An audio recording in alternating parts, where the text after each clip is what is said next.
Hey guys, this is Adam from the Domestic. Wait, hold on. Something's not right. What?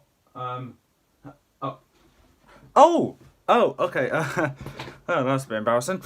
Hey guys, this is Adam from the Dimensional Game Squad here, bringing you with a completely new video. This is Battle of the Beast, episode 22. Wow, 22. Wow. 22.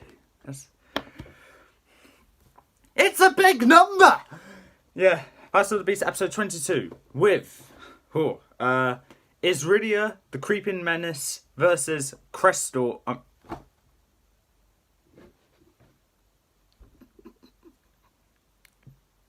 Can I get a redo? Okay, hey guys, it's Adam from the Dimensional Game Squad here, bringing you Battle of the Beast, episode 22. Issrilla, the Creeping Menace versus Ellik, the Lightning Horror. There we are. Finally I got the name right. Oh my god. Bloopers! They make you laugh. That's... yeah. So the intro was actually planning to be just me coming in, just facing the complete wrong direction. Go like, wait a minute. Oh, okay. But I did not mean to misname this beast. Hold on, I'm forgetting something. Oh god, I do this every bloody time. Every bloody time. It's like clockwork. Oh god. One day I'll remember one day I'll remember about this. One day, but clearly today is not that day. Well, here we are again. There we are. It's much better. There we are. Anyway, welcome to Battle of the Beast, episode 22, Issrilla, the Creeping Menace versus Ellik, the Lightning Horror. Now, I'm just going to say this as a disclaimer, there's absolutely no way any of the future Battle of the Beast episodes for round 1 will be as great as Cobra versus Kamar.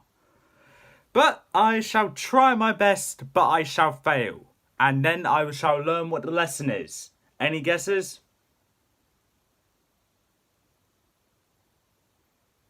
Okay. Never try. There's your answer. Just never try. Anyway, so like I said, yesterday's group, and this goes on with this group as well. The size and the speed advantages doesn't matter anymore. Honestly, I just don't care too much to do that anymore. I clearly keep forgetting about to do it as well. Well, comparing these two beasts, it's pretty obvious which one gets the size advantage, which one gets the speed advantage, but what am I going to do? Anyway, the area that both of them would be in, I'm tempted to say the same area where... oh, wait. Ooh. I was going to say the same area where Crestor and Stealth had their battle. But I'm actually probably going to change that. And say the Northern Mountains.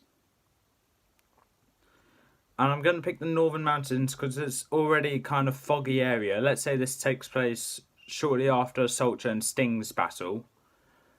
And, well, since it's kind of a foggy area, and Issrilla has an ability where she can kind of disappear into the fog and go into a ghostly form. I think that'll help her a lot. But Ellik will have a special ability which can hopefully counter that, because let's make this interesting and as hard for each piece as possible, I'm going to make sure this happens. Anyway, let's get into the fight. Close your eyes and let me weave you a tale. Why do I keep doing this? It's actually really fun to do it, but I don't know why I do this, because it really has no point, no meanness to the story. I don't know. Anyway, let's get into this fight. This is the story of how one beast defeats the other. So we open up in the Northern Mountains with, pretty much a few hours, maybe a few hours, maybe a few days after Sultra turned Sting to stone. But anyway, Issrilla is lurking around there, trying to find some prey. But then she sees in the distance a flash of lightning just come from the sky down onto, let's say, the base. Yeah, the base of a mountain that's in the distance. Let's say a few kilometers in front of her. And then shortly after that flash, when it disappears, Issrilla hears an ear-piercing roar or screech. I don't know what eel sounds like, but yeah. So Issrilla runs to investigate and sees Ellik just wandering around, wondering where the hell she is. Not the first time that happened to her, and God's sake, Adam, you had to say that, didn't you? And just trying to claim the Northern Mountains as her territory again. Yeah. No, but yeah, let's do that. Anyway, Issrilla not taking kindly to trespassers, as she now owns the Northern Mountains, as what she would say, since Arcta's dead. Issrilla looks to defeat Ellik and use her corpse as a warning to any other trespassers to back off. Honestly, I would have used Sting's corpse, but it's not Sultra, so whatever. Anyway, Issrilla hold on. The fog rolls in and completely surrounds Ellik. Issrilla creeps up behind Ellik whilst Ellik's scanning the area and charges right for her, Ellik, and slashes at her back. Ellik recoils forwards in pain, like arching her back forwards, so I don't know how to explain it. Just go like, I don't know. But yeah, that's what happened. But however, that didn't go all too smoothly like Issrilla thought it would, because after Issrilla gave her a slash, Issrilla got shocked by electricity, causing her to take some damage as well. Ellik turns around to see Issrilla lying in a heap on the floor, regaining herself. Ellik goes to shoot a bolt of electricity directly at Issrilla, but Issrilla is able to dodge that quickly and go into a ghostly form yet again, making it impossible for Ellik to find her again. Issrilla then has to think of another way to beat Ellik. And then Issrilla had the bright idea to charge at Ellik in her ghostly form and attack her from the inside. Issrilla tries doing that. Now, okay, I'm just going to say as a disclaimer, logic should not make sense here. First of all, this is a fantasy world. Second of all, this is a fantasy world plus my own imagination, which thinks this would actually work, but obviously it won't, because science is not on my side. So, yeah, Issrilla charges at Ellik in her ghostly form, and she goes right through it. But for the brief moment that Issrilla was inside Ellik, she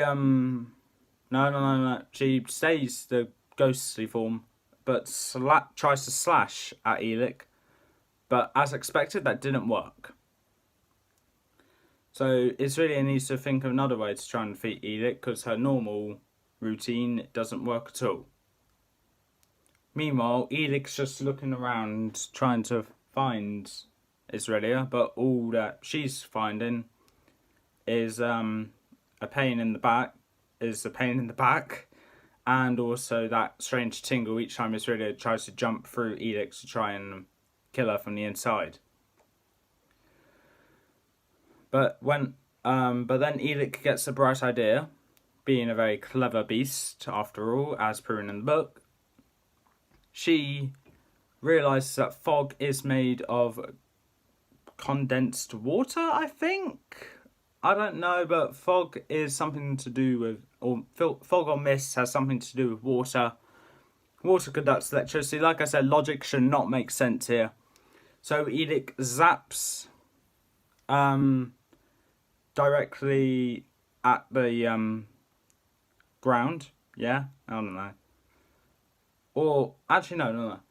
Ellik creates, like, let's say, a tiny ball of electricity on the tip of her tail and moves it into the fog to set it off, causing electrical sparks to go all around that fog. And whilst Ellik's looking around, she sees Issrilla, let's say, being stunned, like when you get shot by a taser, you go like... Issrilla's also making a rather ear-piercing screech of in pain. So Ellik slithers up to Issrilla, recoils up, and then goes to chomp on her by smashing her head into the ground to chomp Issrilla in half. Luckily for Issrilla, she goes into her ghostly form and is able to get away from that. However, whilst Issrilla is where she is, she has the bright idea of, if she can't defeat Ellik from the inside out in a ghostly form, maybe she could defeat Ellik from the inside out in her non-ghostly form. So she tries doing that. So she runs to a distance, try and get a running start. Ellik can't find Issrilla again, so she gets another bolt of electricity, but instead of setting off in the mist, she aims directly at the ground, causing the bits of the ground to make a bit of an explosion, causing rocks to go flying everywhere. And Issrilla is now running towards Ellik, trying to dodge all these rocks, but one hits her in the shoulder blade, but that doesn't stop her from running. She goes out of her ghostly form so Ellik can see her. Ellik opens her mouth, ready to go right at Issrilla to bite down on her. However, Issrilla, not flinching one bit, remains charging directly at Ellik, jumps up, and Issrilla goes right into Ellik's mouth. Now, Issrilla is inside of Ellik in her non-ghostly form, ready to try and do some damage. Now, I know what you're probably thinking. Issrilla is definitely wider than Ellik here. Yeah, I know. That's why she went in through the mouth and is now working her way down Ellik's throat to her stomach to try and kill her from that way. So, disembowelment, I think it is. I'm not sure what the word is for that, but that's what Issrilla is trying to do. So, Ellik is probably thinking Issrilla is now dead, she will die eventually. But then she suddenly feels a pain coming from her stomach, where Issrilla is just slashing at bones and organs. So Ellik, in the loss of pain, gathers up a huge bolt of electricity, was at her full length, shoots it up into the air and catches it with her mouth to try and swallow it whole down into her stomach. This may hurt her in the process, but would hurt Issrilla a lot more, as she doesn't conduct electricity, unlike Ellik. So with that, the bolt of electricity goes all the way down to the stomach, coming into contact with Issrilla and exploding, causing Issrilla to feel a loss of pain and forcing her to go into a ghostly form, only to fall out of Ellik and land in a heap where she goes back into a non-ghostly form. I don't know what the... I don't know what the word is instead of non-ghostly, but I'm going to say non-ghostly because I already said it for half the video. Anyway, well, most of it anyway. So Ellik finally sees Issrilla and knowing that Issrilla has no other choice but to kill Ellik the way that she originally was going to, she decides that it would be best to charge at Ellik once again, while Ellik's charging at her, and jumps up, but instead of going into Ellik's mouth, she instead, Ellik's mouth is wide open, ready to chomp down on Issrilla. She flips over hits Ellik on the nose with her tail, shuts her mouth, and lands on her back, and then starts slashing and biting at her neck, ignoring the electrical shocks coming up into Issrilla. Ellik, feeling lost pain, is waving her head around and using her tail to try and brush Issrilla off. But luckily for Ellik, that actually works, and instead of waving her off, Ellik does that, causing Issrilla to go flying into the air. Ellik gets her tail ready and does... Oh, what was the other beast? Because there's another beast that did that before, where they just batter Issrilla away, or their opponent into the distance. I can't remember what beast that was, but it was absolutely hilarious, and I'm using it again for that reason. I believe it was... Was it? No. It can't be Hector versus Koldo. Oh God, I generally do not know. It's either Hector versus Koldo or Rock versus Cayman. Please leave in the comments down below which one it was, because I generally can't remember. But anyway, that happens again, and Issrilla goes flying into the distance, landing directly into the mountain. Somehow, she's just barely alive. Ellik slithers up to Issrilla in a Issrilla in a defeated form. Realising that she can just go into her ghosty form when Ellik tries to zap her again, she decides to do a clever thing and gets a bolt of electricity ready from her mouth, whilst also sneaking her tail behind Issrilla to wrap around a stone object. Now, what's going to happen is... Oh, God. Ellik shoots the electricity above Issrilla to kind of make it show like, oh, Ellik's shown mercy, Issrilla needs to run away and never return. So Issrilla gets up, stares Ellik in the eye, realising that she cannot beat her. But just before about to run off, Ellik, the object that Ellik's holding with her tail, she slams it directly onto Issrilla, causing the object to shatter into millions of pieces, and Issrilla to be crushed into the floor along with all of this. The last thing Issrilla sees before she dies from those injuries is the face of Sting the Scorpion Man. So, yeah, Ellik has won this battle, Issrilla's lost, and I'm going to be honest, I originally planned for Issrilla to win, but somehow my BS story narrating, Ellik won. I don't even know how that was even possible. And I know what I said, and yeah, technically Ellik killed two beasts, but I'm going to say Ellik killed Issrilla was only just putting Sting out of his misery. Yeah, that is killing, yeah. But I'm going to say Soldier actually defeated Sting, so there's no way Sting was going to get out of that stony imprisonment. So, yeah, but like I said, Ellik won, Issrilla lost. And I'm going to be honest, I was planning for Issrilla to win, but then I was like, wait a minute. Ellik conducts electricity. There's no way Issrilla can win, because you can't really hurt something in her ghostly form. And when she isn't in her ghostly form, it's just as hard. Because every bit of contact that's made from Issrilla onto Ellik will cause an electrical shock. So yeah, Ellik won, Issrilla lost. If you think something should have changed, then please leave in the comments down below, along with whichever battle it was, causing a certain beast flying into the distance. But oh God, was it the head of a beast that goes flying into the distance, or was it the entire beast? I can't remember. Because if it was probably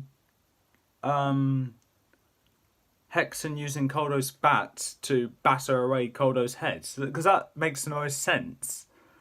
But I generally cannot remember. So anyway, yeah, Ellik won. Issrilla lost, and that is the first episode of today's Battle of the Beasts done.